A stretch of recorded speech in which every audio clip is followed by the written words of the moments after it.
Halo adik-adik Victory Kids, sekarang tiba saatnya kita mendengarkan cerita firman Tuhan. Firman Tuhan kali ini sudah disiapkan dalam bentuk video. Selamat menyimak dan mendengarkan. Kisah anak yang hilang.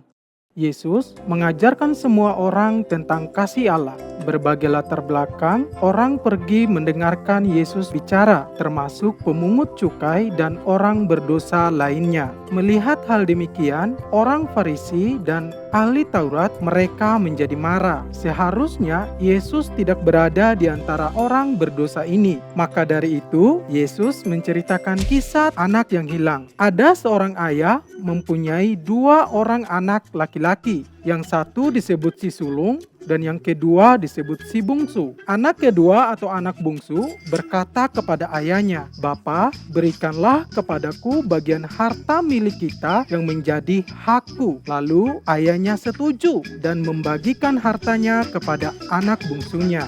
Beberapa hari kemudian, anak bungsu menjual seluruh hartanya dan pergi ke negeri yang jauh. Di sana, ia memboroskan harta miliknya dengan hidup berfoya-foya. Setelah seluruh uangnya habis dan timbullah bencana kelaparan di negeri itu, ia menjadi sangat lapar.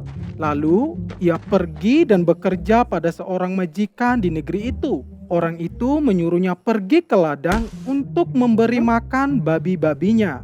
Anak bungsu menjadi sangat lapar, sampai makanan babi saja terlihat enak untuk dimakan.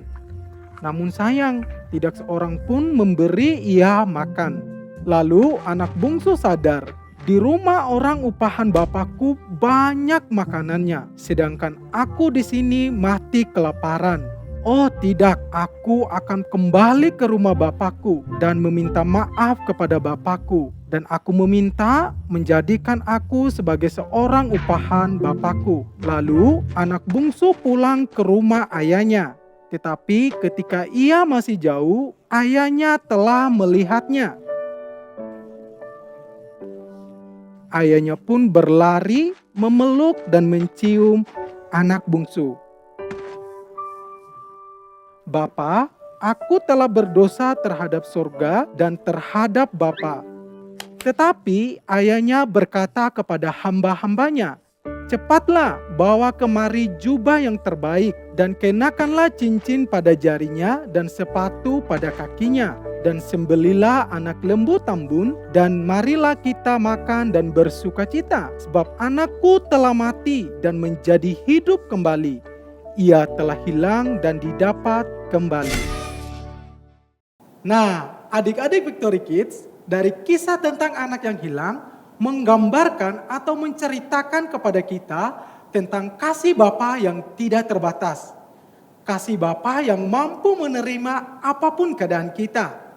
Kasih Bapa yang mampu memulihkan keadaan hidup kita. Inilah yang terjadi di dalam kehidupan anak bungsu. Sekalipun anak bungsu nakal, yaitu meminta hak waris terlebih dahulu, dan bahkan memakai hak waris itu untuk hidup berfoya-foya, tetapi kasih Bapa tidak pernah berubah di dalam hidupnya. Di mana diceritakan ketika anak bungsu kembali ke rumah Bapa, ternyata Bapa sudah bersedia menerima dia. Bapa sudah menunggu, Bapa sudah menanti kedatangan anak bungsu. Di mana dari kejauhan Bapa telah melihat anak bungsu. Dan Bapa tidak menunggu anak bungsu sampai ke rumah, melainkan Bapa yang berlari mendapatkan anak bungsu, memeluk dan mencium anak bungsu.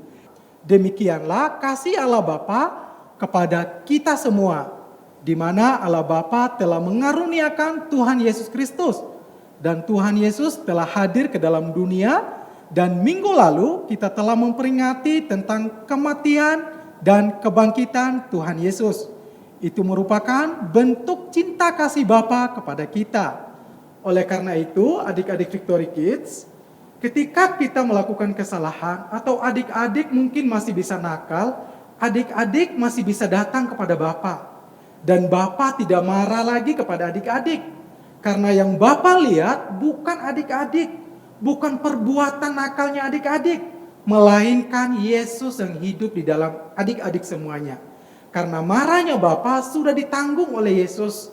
Kesalahannya kamu, nakalnya kamu, dosanya kita semua sudah ditanggung oleh Yesus di atas kayu salib. Dan Yesus sudah mengatakan, sudah selesai. Tapi ingat, bukan berarti karena Bapa tidak marah lagi, bukan berarti karena Yesus sudah menanggung dosa kita di atas kayu salib, sehingga kita seenaknya melakukan dosa. Seenaknya kita nakal, seenaknya kita membuat hati Tuhan sedih. Tetapi saya yakin dan percaya kasih Bapa akan memampukan kita untuk hidup jauh dari dosa, melainkan terus hidup di dalam kasih Bapa. Selamat hari Minggu, Tuhan Yesus memberkati. Bye-bye.